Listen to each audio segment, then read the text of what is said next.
Good morning student. तो हम लोग पढ़ रहे थे शिक्षण प्रक्रिया के अंतर्गत शिक्षण विधियां। तो आज हमारी शिक्षण विधि है काफी अच्छी विधि है और काफी चर्चित है, काफी फेमस मेथड है और काफी इम्पोर्टेंट भी है। इसका नाम है क्या? समस्या समाधान विधि। ये खासकर मैथ और साइंस वगैरह में ज्यादा यूज होता है। समस्या समाधान विधि यानी कि इसको इंग्लिश में क्या बोलते हैं? Problem solving method. Problem solving method. तो आज हम लोग पढ़ते हैं शिक्षण प्रक्रिया के अंतर्गत क्या? समस्या समाधान विधि। जो समस्या समाधान विधि है यह जो है इसके बारे में पहले बताते हैं कि इसके प्रतिपादक कौन है। हम लोग स्टार्ट करते हैं यहाँ से, किसके प्रवर्तक यानी प्रतिपादक कौन है। तो इसके प्रतिपादक के रूप में आते हैं यहाँ पे इनका जो नाम आप लोग ऐसे भी सुने होंगे। तो ये है सुकरात है और सुकरात के इसके अलावा भी और बहुत सारे मेथड हैं, जिसमें से इनका एक और है प्रश्नोत्तरी विधि। कभी कोई पूछता है कि जो प्रश्नोत्तरी विधि है या प्रश्नोत्तर मेथड वो किसका है, तो ये ध्यान रखिएगा, ये सुकरात का है। ठीक है। सुकरात के साथ इसमें एक लोग का और नाम मिलता है, वो उनका नाम है सेंट थॉमस है। सेंट थॉमस इनका भी नाम आता है कि ये इसके प्रतिपादक। मान लीजिए सपोज कभी ऐसा होता है कि सुकरात का नाम नहीं दिया है, तो आप ध्यान दीजिएगा कि सुकरात के साथ सेंट थॉमस का नाम भी आता है। ठीक है। और एक बात और यहाँ पे तो आ गया कि इसके मूल प्रतिपादक, ध्यान दीजिएगा यहाँ पे मूल प्रतिपादक है सुकरात और सेंट थॉमस। लेकिन आधुनिक और वैज्ञानिक स्वरूप में, मतलब आधुनिक जो हमारा चल रहा है या मॉडर्न युग में चल रहा है ये कहा जाए, तो यहाँ पे वैज्ञानिक इसका स्वरूप प्रदान करने का काम कौन किए हैं? यहाँ पे जो है इनका श्रेय जाता है किसको? डीवी को जाता है। डीवी और किलपैट्रिक दो लोग का नाम आता है। तो ध्यान दीजिएगा, अगर आधुनिक की बात करता है, आधुनिक की और वैज्ञानिक स्वरूप देने की बात करता है, ऐसा नहीं कि इन्होंने वैज्ञानिक स्वरूप नहीं दिया था, लेकिन आधुनिकता में वैज्ञानिक स्वरूप देने का जो शिक्षण प्रक्रिया के अंतर्गत इनका जो कार्य दिया गया था, या फिर कहिए कि इनका जो श्रेय है वो डीवी को जाता है। और इनके साथ डीवी के साथ कौन है? किलपैट्रिक है। किलपैट्रिक आप जान रहे हैं कि प्रयोजन विधि के हैं। ठीक है। जो किलपैट्रिक है प्रयोजन विधि का इसको इनको प्रवर्तक माना जाता है। और यहाँ सुकरात है जिनको समस्या समाधान विधि का मूल प्रतिपादक या मूल प्रवर्तक माना जाता है। ठीक है। और सुकरात जो है वो प्रश्नोत्तरी विधि के भी प्रवर्तक है। ठीक। तो हम आते हैं इन समस्या समाधान विधि के और इसके और बारे में जानते हैं कि ये विधि है क्या, इसमें होता क्या है। तो इसके नाम से ही स्पष्ट है फ्रेंड्स की जो समस्या समाधान विधि है, यानी कि समस्या समाधान, यानी कि जब तक कि कोई जो छात्र है, कोई स्टूडेंट है, उनके पास है, उनके साथ जो है उनके सामने कोई समस्या नहीं आती है, तब तक जो उसका समाधान के बारे में हम नहीं सोच सकते हैं। यानी कि इसमें समस्या का आना बहुत इंपॉर्टेंट है। यानी कि मेन चीज क्या यहाँ पे है? क्या समस्या है। आपको याद होगा जब आप स्टार्टिंग किए थे, या फिर जब स्टार्टिंग में हमने आपका क्लास लिया था या फिर वीडियो बनाई थी, तो आपने देखा होगा मैंने बताया था कि जो शिक्षण प्रक्रिया होती है उसमें सबसे इंपॉर्टेंट क्या होता है? समस्या होती है। देखिए वो आखिर आ गया ना, एक मतलब ये मेथड भी है, यानी कि समस्या सबसे अधिक इंपॉर्टेंट होता है। और उस समस्या के समाधान के लिए हम क्या बनाते हैं? एक उद्देश्य बनाते हैं, और उद्देश्य की पूर्ति के लिए क्या करते हैं? हम शिक्षण प्रक्रिया करते हैं। ठीक है। और शिक्षण प्रक्रिया के लास्ट में क्या करते हैं? शिक्षण प्रक्रिया हो जाती है तो हम क्या करते हैं? मूल्यांकन करते हैं। ये ध्यान दीजिएगा, ये सारी प्रक्रियाएं जो सब में चलेंगी। तो यहाँ पे देखिए जो समस्या समाधान विधि खुद ही एक समस्या समाधान विधि है। तो इसका मतलब क्या है? यहाँ पे समस्या का आना बहुत ही इंपॉर्टेंट है, यानी कि बिना समस्या के हम इस विधि को नहीं पढ़ सकते हैं। तो यानी कि यहाँ पे क्या होता है? ये जो विधि क्या होती है? छात्र केंद्रित विधि है। छात्र केंद्रित विधि क्यों है? क्योंकि मतलब यहाँ पे जो स्टूडेंट होता है, जो विद्यार्थी होता है, वो जो भी उसकी समस्याएं होती हैं, तो उसको उसका समाधान जो है खुद ही खोजना होता है। लेकिन ये है कि वहाँ पे जो टीचर होता है, यानी कि जो अध्यापक होता है, उसका पथ प्रदर्शक के रूप में कार्य करेगा। यानी कि ये कह दीजिए कि उसके साथ, मतलब कि छात्र के साथ वो हेल्प करते हैं उसके समाधान के लिए। और दूसरी बात यह है कि जो छात्र की जो समस्याएं होती हैं, जो टीचर होंगे वो खुद ही छात्र से मिलेंगे, उनसे बातें करेंगे, उनकी समस्याओं के बारे में जानेंगे। एक तरह से ये कहा जाए कि एक केस स्टडी मेथड होगा। केस स्टडी आप जानेंगे जो व्यक्तिगत, यानी कि एक अकेले बालक को लेके, मतलब एक अकेले व्यक्तिगत रूप से एक बालक को लेके उनकी समस्याओं के बारे में हम जानते हैं और समस्याओं का फिर समाधान करते हैं। तो बिल्कुल वही समस्या समाधान विधि में है कि ये छात्र केंद्रित है। क्यों? क्योंकि यहाँ पे जो भी कठिनाई आती है, जो भी समस्याएं आती है, जो बच्चा फेस करता है या उसे महसूस करता है, तो उसका समाधान क्या करता है? वहाँ पे शिक्षक करता है। और शिक्षक जो उसका समाधान करेगा, जब भी शिक्षक इसका समाधान करता है तो कैसे करता है? वैज्ञानिक विधि से करता है। ठीक है।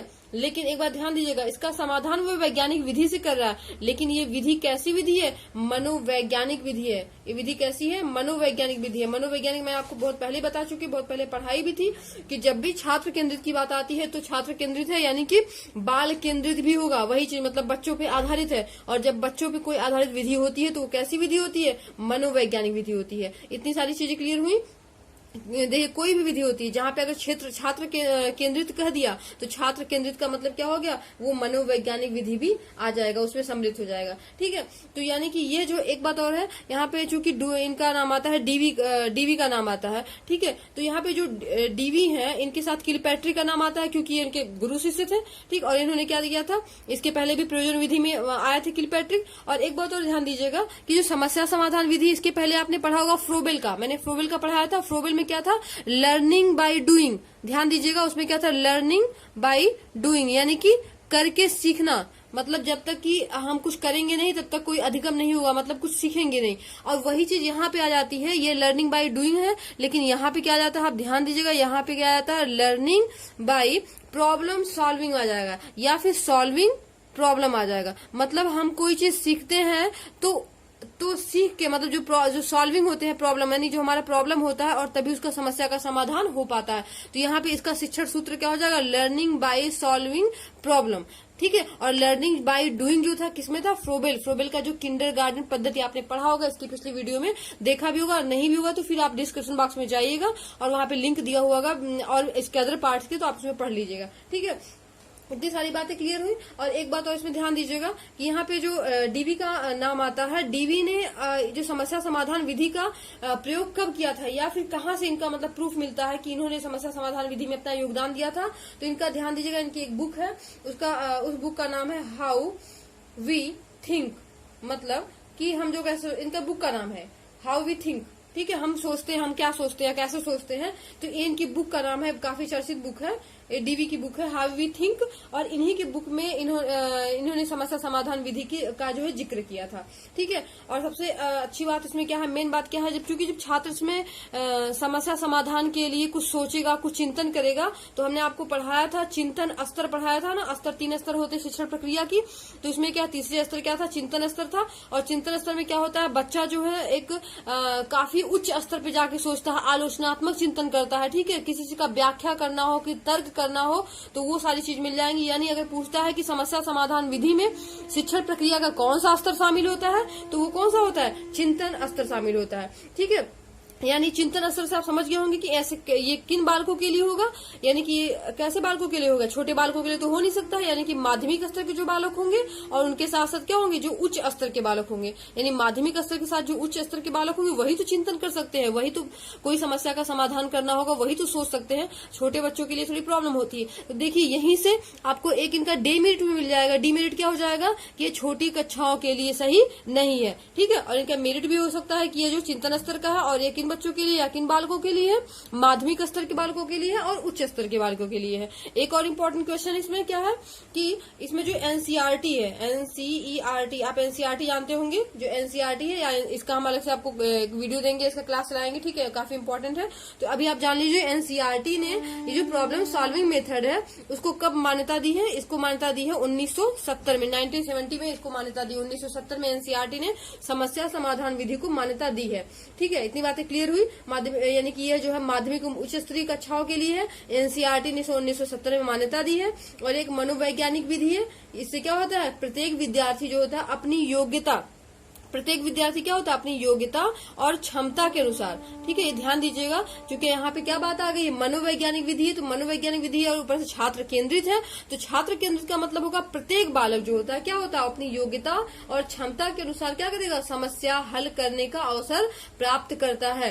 ठीक है, आप लोग को नोट करने का मन कहेगा तो आप लोग साथ साथ में नोट भी करते जाइएगा, क्योंकि हम ऐसे ही समझा पाएंगे आपको। अगर लिखवाएंगे तो उसमें काफी आप लोग को टाइमिंग लगेगा। इससे अच्छा है कि आप जो इम्पोर्टेंट चीजें है अभी समझ लीजिए। ठीक है, क्या मतलब है फालतू लिखवाने का, या फालतू ये आपको शॉर्टकट में मिल भी जा रहा है और आपको जल्दी आसानी भी हो जाएगी एग्जाम में इसको तैयार करने के लिए, इसको प्रिपेयर करने के लिए।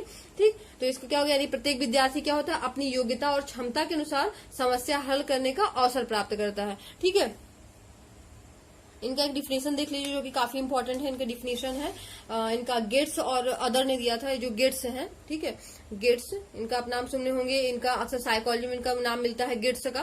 तो इन्होंने अपनी एक दिया है, अपनी परिभाषा, एक डिफिनेशन दिया है। इनकी डिफिनेशन क्या है आप नोट करते जाइएगा। समस्या समाधान, समस्या समाधान शिक्षण, समस्या समाधान शिक्षण का एक रूप है, शिक्षण का एक रूप है, ठीक है। समस्या समाधान शिक्षण का एक रूप है जिसमें, चूंकि हम डिफिनेशन आपको इसलिए बता रहे हैं कि इससे बहुत सारी इसकी क्वालिटियां, बहुत सारी इसकी चीजें मतलब आपको समझ में आ जाएंगी, क्लियर हो जाएंगी, जो भी कॉन्सेप्ट आपको क्लियर नहीं हुआ होगा, ठीक है। यानी शिक्षण का एक रूप है जिसमें क्या होता है, उच्च स्तर का, जिसमें उच्च स्तर की खोज, देखिए दिया है ना इसमें, देखिए आपको बहुत सारी चीज यहाँ पे मिल गया। उच्च स्तर यानी उच्च स्तर मतलब जो माध्यमिक स्तर के बालक हो या फिर जो ग्रेजुएशन स्तर के बालक हो या फिर उससे जो बड़े स्तर के बालक होते हैं उनके लिए है। और खोज की जाती है, मतलब वहां पे हम क्या करते हैं, अपने समस्या के समाधान के लिए क्या करते हैं, खोज करते हैं, उसके समाधान के लिए नए नए तथ्यों को इकट्ठा करते हैं, उसको इकट्ठा करके क्या करते हैं, उसका सत्यापन करते हैं और फिर लास्ट में निष्कर्ष निकालते हैं। ये इसकी डिफिनेशन हो गई। अभी हम आपको स्टेप बताएंगे। इसका स्टेप जो है पूछता है एग्जाम में कि समस्या समाधान विधि के स्टेप कौन से हैं, या फिर इनमें से कौन सा स्टेप नहीं है, या फिर इसको क्रम में करिए। बहुत सारे इसमें इसके स्टेप से क्वेश्चन उठाते हैं या फिर आ जाते हैं, ठीक है। इसका स्टेप वैसे नॉर्मली 5 मिलता है, कहीं कहीं आपको 10 या 11। जो डीवी का है, डीवी ने जो दिया था लगभग 11 इन्होंने दिया था, लेकिन इसका जो मेन रूप से है, कितने स्टेप है, केवल इसके 5 स्टेप है। आपको अधिकतर बुक्स में मिल भी जाएंगी। तो पहला इसमें क्या स्टेप होता है, समस्या का चयन। पहला स्टेप है समस्या का चयन, आप ध्यान दीजिएगा, काफी इंपॉर्टेंट, आप इससे काफी सारी चीजें सीख भी जाएंगे। और सेकंड इसमें है समस्या का प्रस्तुतिकरण, समस्या का प्रस्तुतिकरण। देखिए प्रस्तुतिकरण यहाँ पे लिखा हुआ, इसको एक चीज और बता दे रहे हैं, प्रस्तुतिकरण तो आप कंफ्यूज हो जाएंगे कि प्रस्तुतिकरण क्या है। इसको हम विश्लेषण भी बोल देंगे। विश्लेषण यानी कि एनालिसिस, आप विधि भी पढ़े होंगे तो थोड़ा सा आपको ये क्लियर हो जाएगा। इसको प्रस्तुतिकरण ना करके विश्लेषण भी कर सकते हैं, यानी समस्या का विश्लेषण, ठीक है। और थर्ड स्टेप इसमें आता है कि कल्पनाओं का निर्माण, या उपकल्पना भी इसे कहते हैं, उपकल्पनाओं का निर्माण, ठीक है। यानी कि उपकल्पना जानते हैं आप लोग, रिसर्च में जो रिसर्च होंगे, जो नेट्स वगैरह किए होंगे, या फिर जो ये पीएचडी कर रहे होंगे, या जो एमएड वगैरह किए होंगे, वो जानते होंगे उपकल्पना को क्या बोलते हैं, हाइपोथेसिस बोलते हैं, हाइपोथेसिस बोलते हैं, ठीक है। और नेक्स्ट इसमें चौथा स्टेप क्या होता है, प्रदत्त संग्रह, प्रदत्त संग्रह और सत्यापन। यहीं पे इसका क्या करते हैं, सत्यापन भी करते हैं, सत्यापन, ठीक है। और लास्ट स्टेप क्या आपस में आ जाता है, इसमें होता है निष्कर्ष निकालना। लास्ट है क्या, निष्कर्ष निकालना, यानी कि इसको हम क्या बोल सकते हैं, निष्कर्ष निकालने को क्या बोलते हैं, कंक्लूजन भी बोलते हैं। निष्कर्ष यानी कि कंक्लूजन, ठीक। ये हो गया 5 स्टेप। अब 5 स्टेप को हम थोड़ा क्लियर कर देते हैं कि 5 स्टेप इसमें है क्या और इसमें क्या क्या, इसके अंतर्गत क्या क्या आ जाएगा, ठीक। तो हम शुरू करते हैं फर्स्ट इसका समस्या का चयन से। देखिए समस्या का चयन आप जाने गए होंगे कि समस्या का चयन मतलब जब कोई समस्या आती है, मतलब किसी बच्चे के पास समस्याएं हैं तो क्या करते हैं, उनमें से हम चयन करते हैं। चयन कैसे करेंगे, हम इसको एग्जांपल से समझाएंगे ताकि एग्जांपल थोड़ा आपको अच्छे से क्लियर हो जाएगा। जैसे मान लीजिए कोई बालक है, कोई स्टूडेंट है, कोई छात्र है, ठीक है। उसको क्या, उसकी समस्या क्या है कि उसको जो है ऐड नहीं आता, मतलब ऐड करने यानी कि इसको जोड़ नहीं आता है, या फिर घटाना नहीं आता है, यानी कि सब्सट्रैक्शन नहीं आता है, ठीक है। उसको प्लस यानी जोड़ या फिर घटाना नहीं आता है, ये क्या होगी, इसकी समस्या होगी, ये समस्या है। अब समस्या का चयन, तो हम उसकी समस्या का चयन कर लिए क्या कि उसको जो है ऐड नहीं आता या सब्सट्रैक्शन नहीं आता। कभी कभी इसके पहले वाले स्टेप भी दे देता है कि समस्या की पहचान वगैरह भी दे देता है, तो कोई बात नहीं, वो भी सही है, ठीक है, वो बढ़ाने के लिए दे देते हैं। लेकिन आप यहाँ पे ध्यान दीजिएगा, हम समस्या का चयन से स्टार्ट करते हैं कि समस्या का हम चयन, चूंकि हम किसी भी स्टूडेंट को जब पढ़ाएंगे तो हम समझ जाते हैं उसकी समस्याएं क्या है, तो हम उसकी क्या करते हैं, समस्या का चयन करते हैं कि क्या है कि उसको जोड़ नहीं आता, उसको घटाने नहीं आता, उसको प्लस नहीं आता, उसको माइनस नहीं आता। हम छोटे स्तर से शुरू कर रहे हैं समझाना, ठीक है। अब सेकंड क्या स्टेप आ गया, समस्या का प्रस्तुतिकरण, यानी हमने बताया ना कि विश्लेषण। अगर प्रस्तुतिकरण कहेंगे तो आपको थोड़ा डाउट होगा, इसको आपको क्लियर नहीं हो पाएगा, इसलिए हम विश्लेषण में आते हैं।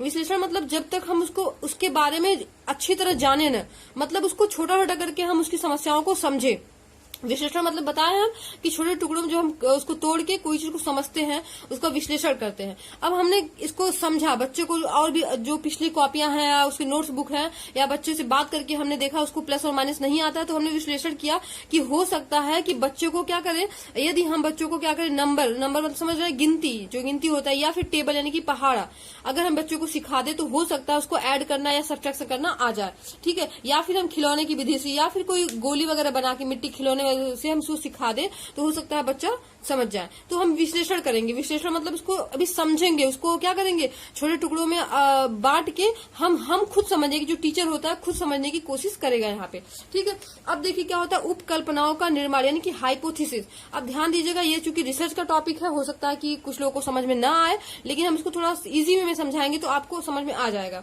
देखिए क्या है हाइपोथेसिस, ये और ये प्रदत्त संग्रह, यह जो दोनों ही क्या है, रिसर्च का टॉपिक है, यानी जो पीएचडी करते हैं, एमएड किए होंगे या नेट की प्रिपरेशन करते होंगे वो समझते हैं। हाइपोथेसिस मतलब क्या होता है, जब हम कोई कल्पना करते हैं, कोई और कल्पना, जो भी कल्पना करते हैं इसमें समाधान भी निकालते हैं। यहाँ पे उपकल्पनाओं का निर्माण का मतलब होता है समाधान निकालना, लेकिन ध्यान दीजिएगा ये समाधान जो है पूरी तरह से नहीं निकलेगा, बल्कि समाधान कैसा होगा, ये समाधान कैसा होगा, संभावित होगा। संभावित में समझ रहे हैं कि मतलब इसकी संभावना केवल हम कर सकते हैं कि भविष्य में ये सही भी हो सकता है और गलत भी हो सकता है, दोनों बात है यहाँ पे।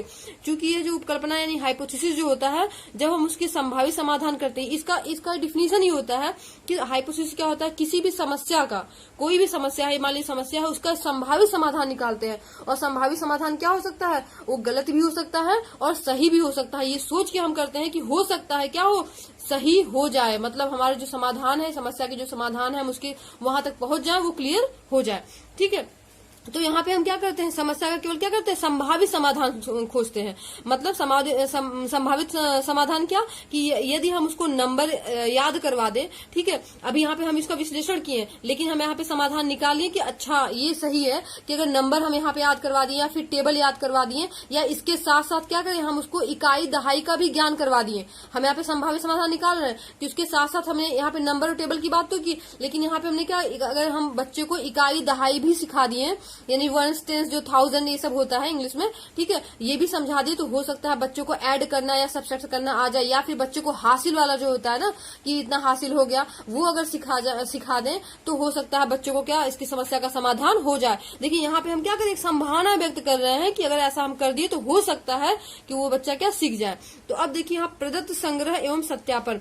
प्रदत्त संग्रह मतलब क्या होता है, यहाँ पे डाटा कलेक्शन, इसको क्या बोलते हैं, डाटा कलेक्शन इसको इंग्लिश में बोलते हैं, ठीक है। अब डाटा कलेक्शन का मतलब समझो कोई चीज को जुटा देना, लेकिन आप ध्यान दीजिएगा यहाँ पे रिसर्च का, मैंने पहले ही बोला रिसर्च का टॉपिक है, यहाँ पे क्या होता है, जुटाना तो ठीक है, लेकिन जुटाएंगे हम कैसे, विभिन्न प्रकार के क्या उपकरण का प्रयोग करते हैं, इसमें विभिन्न प्रकार के उपकरण का प्रयोग होता है, ठीक है, विभिन्न प्रकार की विधियों का प्रयोग होता है। ऐसे ही नहीं हम कोई भी डाटा कलेक्शन कर लेते हैं, ठीक है। यहाँ पे क्या होता है, विभिन्न प्रकार के उपकरण या विभिन्न प्रकार की विधियों का प्रयोग होता है, प्रविधियों का प्रयोग होता है, ठीक है, या विभिन्न प्रकार के कौशल का प्रयोग होता है, तब जाके हम क्या करते हैं, डाटा कलेक्शन करते हैं। अब देखिए जब बच्चों को संभावित समाधान हम सोच लें कि अगर हम इसको ये सिखा दिए तो उसका समाधान हो जाएगा, तो हम उसमें क्या करेंगे, अब सोचिए कौन सी विधियां यूज करें, हम कौन से उपकरण का यूज, कौन सी प्रविधि हम लाएं, कौन से शिक्षण सूत्र का प्रयोग करें कि बच्चे का क्या हो, समस्या का समाधान हो जाए। अब यहाँ पे हम यही करते हैं कि हम डाटा कलेक्शन करते हैं, इसी के माध्यम से, उपकरणों के माध्यम से, विधियों के माध्यम से हम क्या करते हैं, बच्चे का डाटा कलेक्शन करते हैं। डाटा कलेक्शन मतलब मान लीजिए कि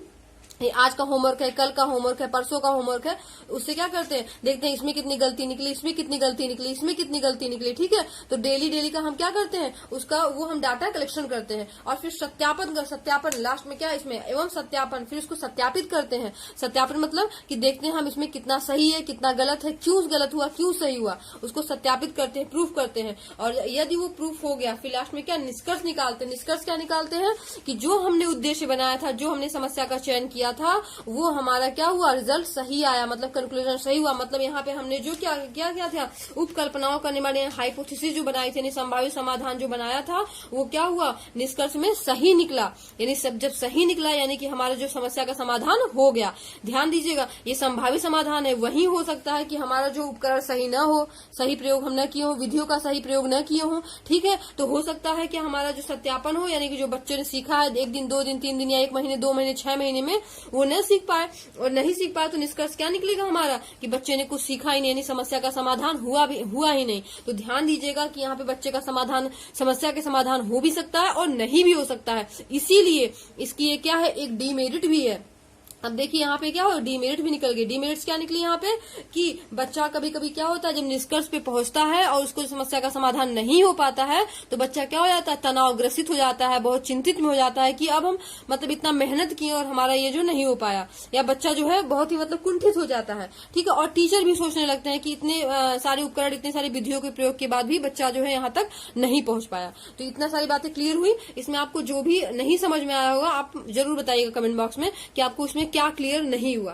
ठीक, लेकिन हाँ, इन सारी चीजों को समझिएगा, ये सारी स्टेप समझिएगा, क्योंकि इसी स्टेप से, इसी का नाम कुछ बदल के कुछ और नाम रख के वो स्टेप दे सकते हैं, प्रक्रम दे सकते हैं, तो आप ध्यान दीजिएगा। ठीक है, अब आते हैं हम इसके कुछ गुण। अब इतने सारे हम लोग पढ़ लिए तो इसमें आपको मेरिट्स डीमेरिट्स अपने आप समझ में आई होंगी। जैसे कि इसमें बच्चों का क्या होता है, तार्किक क्षमता का विकास होता है। बच्चे का क्या होता है, तार्किक क्षमता, चूंकि बच्चा तर्क करना सीखता है, तार्किक क्षमता का विकास होगा, करके सीखने पर आधारित होगा। अब बच्चा यहाँ पे खुद ही करेगा, क्योंकि उन्होंने जो यहाँ पे जो टीचर्स होते हैं उसकी हेल्प करते हैं नंबर सिखाने में, टेबल, तो अब बच्चा यहाँ पे खुद ही ना नंबर सीखेगा, मतलब गिनती पहाड़ याद करेगा, इकाई दहाई घर पे प्रैक्टिस करेगा, तो खुद ही सीखेगा ना। तो बच्चा क्या होता है, करके सीखने पर क्या होता है, आधारित होता है। फिर नवीन परिस्थितियों पर क्या होता है, कार्य करने का उसको अवसर मिलता है, क्योंकि नई नई परिस्थितियां, मान लीजिए आज उसकी ये समस्या है, कल कोई समस्या और हो जाती है। ठीक है, तो उस पर आधारित वो नई नई समस्याओं का क्या करेगा, उसको अवसर मिलता है। ऐसे क्या होता है, नई नई परिस्थितियों में उसको सीखने का अवसर मिलता है। फिर वैज्ञानिक दृष्टिकोण,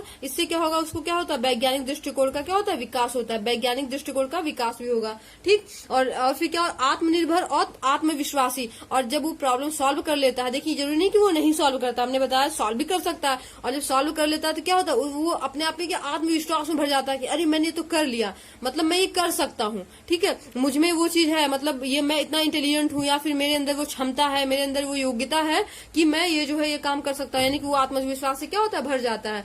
फिर इसका जो ज्ञान होता है अस्थायी होता है, क्योंकि बच्चा जो एक प्रक्रम से गुजरता है ना, धीरे धीरे करके गुजरता है, तो क्या होता है, उसका ज्ञान क्या हो जाता है, अस्थायी हो जाता है। ज्ञान अस्थायी होता है, लेकिन यहीं पे डीमेरिट्स भी है, क्योंकि ये प्रक्रम क्या होता है, धीरे धीरे होता है। ठीक है, तो यहाँ पे क्या कहेंगे, ये बहुत ही धीमी गति से सीखा जाता है, क्योंकि इसमें गति भी क्या होती है, धीमी गति होती है। बच्चे में मानसिक शक्ति का विकास होगा। मानसिक शक्ति मतलब क्या होगा, मानसिक शक्ति यानी कि उसमें तर्क करने की शक्ति होती है। ठीक है, तर्क वो कर लेगा, यानी चिंतन कर लेगा। अभी मैंने बताया था चिंतन जो प्रकृति होती है उसका जो है उसका विकास होता है, और इसके साथ साथ क्या होता है, वो मनन करता है। ठीक है, मनन करता है, साथ में क्या करता है, और उसमें निर्णय लेने की जो क्षमता होती है उसका विकास होता है। ठीक है, यानी ये मानसिक क्षमताओं का इसके अंदर विकास होता है। इतनी सारी बातें क्लियर हो गई।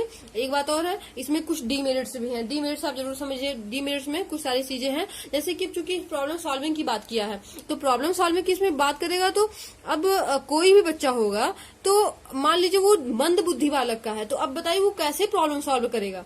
ठीक है, तो मतलब धीमी गति से सीखेगा धीरे धीरे, लेकिन क्या होगा, ये अधिकतर क्या होता है, प्रतिभाशाली बालकों के लिए होता है, क्योंकि सभी चीजें नहीं होती हैं कि वो जो है सॉल्व ही कर ले, सभी चीजें नहीं होती कि प्रतिभाशाली जो मंद बुद्धि बालक हो। चूंकि मैंने छोटा एग्जांपल लिया, लेकिन बड़े बड़े ऐसे, चूंकि ये जो बड़े बच्चों के लिए है तो बड़े बड़े इसमें समस्याएं होंगी, उसमें चिंतन करना होगा, विश्लेषण करना होगा, मूल्यांकन करना होगा, निष्कर्ष निकालना होगा, तो ये चूंकि छोटे बच्चों के लिए थोड़ा दिक्कत होती है, इसलिए यहाँ पे डीमेरिट्स क्या हो गया इसकी, ये केवल प्रतिभाशाली बालकों के लिए है। और सब उसके बाद क्या हो गया, छोटी कक्षाओं के लिए नहीं होता है। ठीक, मैंने आपको पहले ही बताया छोटी कक्षाओं वाले बालक इसको नहीं कर सकते हैं। ठीक, और ये क्या होता है, दीर्घ, मतलब इसकी प्रक्रिया क्या होती है, दीर्घ होती है, और साथ में महंगी भी होगी। महंगी क्यों होगी, क्योंकि समस्या समाधान के लिए, उसके प्रस्तुतिकरण के लिए, उसके उपकरण के लिए, विधियों के लिए क्या होगा, एक सारी व्यवस्थाएं होनी चाहिए, तब तो कोई कर सकता है। और साथ में क्या होगा, जो टीचर होगा, जो अध्यापक होगा, उसका जो प्रशिक्षित रहना जरूरी है। मतलब ऐसे कोई टीचर उसको नहीं सिखा सकता है, ऐसे कोई नहीं बता सकता। और साथ में क्या हो, वो कुशल हो, मतलब उसको सारी चीजें क्या हो, आती हो, सारी विधियों का नॉलेज हो। ठीक है, वो कुशल भी इसके साथ होना चाहिए। और एक और इसकी डीमेरिट से क्या है कि यह पाठ्यक्रम समय से पूरा नहीं हो सकता है। पाठ्यक्रम समय से पूरा होने में थोड़ा सा प्रॉब्लम होता है। तो इससे जो है रिलेटेड और भी क्वेश्चंस हैं, अभी इंपॉर्टेंट क्वेश्चंस हैं, तो हम इसका अगले अपने वीडियो में सॉल्व करेंगे। इससे रिलेटेड कोई भी आपको प्रॉब्लम्स होगी आप कमेंट बॉक्स में जरूर बताइएगा। ठीक है, तो आप लोग अच्छे से पढ़ाई करिए, खुश रहिए, मुस्कुराते रहिए, घरों में रहिए, स्वस्थ रहिए। Thank you.